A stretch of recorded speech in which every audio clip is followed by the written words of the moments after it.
முதலை துரோணர் காலை பிடித்து கொண்டது. அப்போது அர்ஜுனன் முதலையின் தலையை துண்டித்து தன் குருவை காப்பாற்றினான். எனவே தனக்கு தெரிந்த அத்தனை வித்தைகளும் கற்றுத்தருவதாக சொன்னார். அதுபோல் சிறந்த பயிற்சியும் அளித்தார். தனது மாணவர்களிலேயே அர்ஜுனன் தான் சிறந்தவன் என்று அறிவித்தார். இது ஒரு புறம் இருக்க, ஏகலைவன் துரோணர் பற்றி கேள்விப்பட்டு தனக்கும் பயிற்சி அளிக்கும்படி வேண்டினான். நான் அரச குல குமாரர்களுக்கு மட்டும்தான் பயிற்சி அளிக்க முடியும் என்று கூறி மறுத்துவிட்டார். சரி, என்னை ஆசீர்வதியுங்கள் என்றான். ஏகலைவன் அதற்கு துரோணர் என் மீது நம்பிக்கை இருந்தால் எங்கிருந்தாலும் கற்றுக்கொள்வாய் என வாழ்த்தினார். பின் ஏகலைவன் தனது இருப்பிடத்தில் துரோணர் போல் ஒரு சிலை செய்து பயிற்சியை தொடங்கினான். ஒரு நாள் பாண்டவர்களும் கௌரவர்களும் பயிற்சிக்காக காட்டிற்கு சென்றனர். அப்போது அர்ஜுனன் ஒரு முறை வில் எய்து மரத்தில் உள்ள அத்தனை இலைகளிலும் துளைகள் இட்டான். சிறிது நேரம் கழித்து அதே மரத்தில் அர்ஜுனன் இட்ட எல்லா துளைகளுக்கும் பக்கத்தில் இன்னொரு துளைகள் இருந்தன.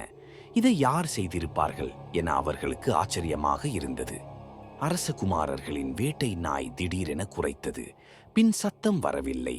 என்ன என்று பார்த்தால், நாயின் வாயில் ஒரே சமயத்தில் 7 அம்புகள் செலுத்தி அதன் வாய் பூட்டப்பட்டிருந்தது. நாயை பார்க்காமல் அதன் சத்தம் வந்த திசையை பார்த்து சரியாக அம்பு எய்ததை எண்ணி அவர்கள் வியந்து போனார்கள். நீ யார் என்று கேட்க, நான் துரோணரின் சீடன் என்று அவர்களிடம் கூறினான் ஏகலைவன். இதன் பின்பு அர்ஜுனன் துரோணரை பார்த்து, என்னை சிறந்த வீரன் என்று தங்கள் வாயால் அறிவித்தீர்கள். காட்டில் உள்ள வேடுவன் ஒருவனுக்கு என்று அர்ஜுனனுடன் வனத்திற்கு வந்து ஏகலைவனை பார்த்தார்.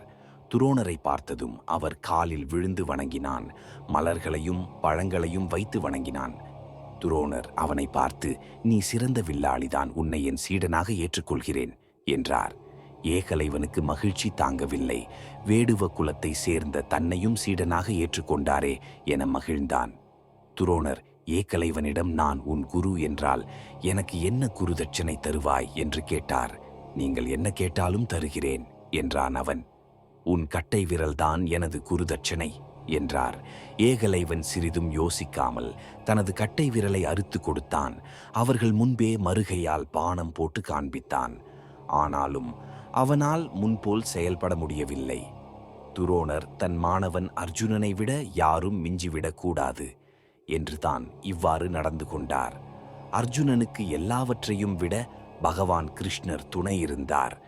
ஆனால் எந்த உதவியும் இல்லாமல் சுயம்புவாக முன்னேறிய ஏகலைவனே மிக சிறந்த வீரன்.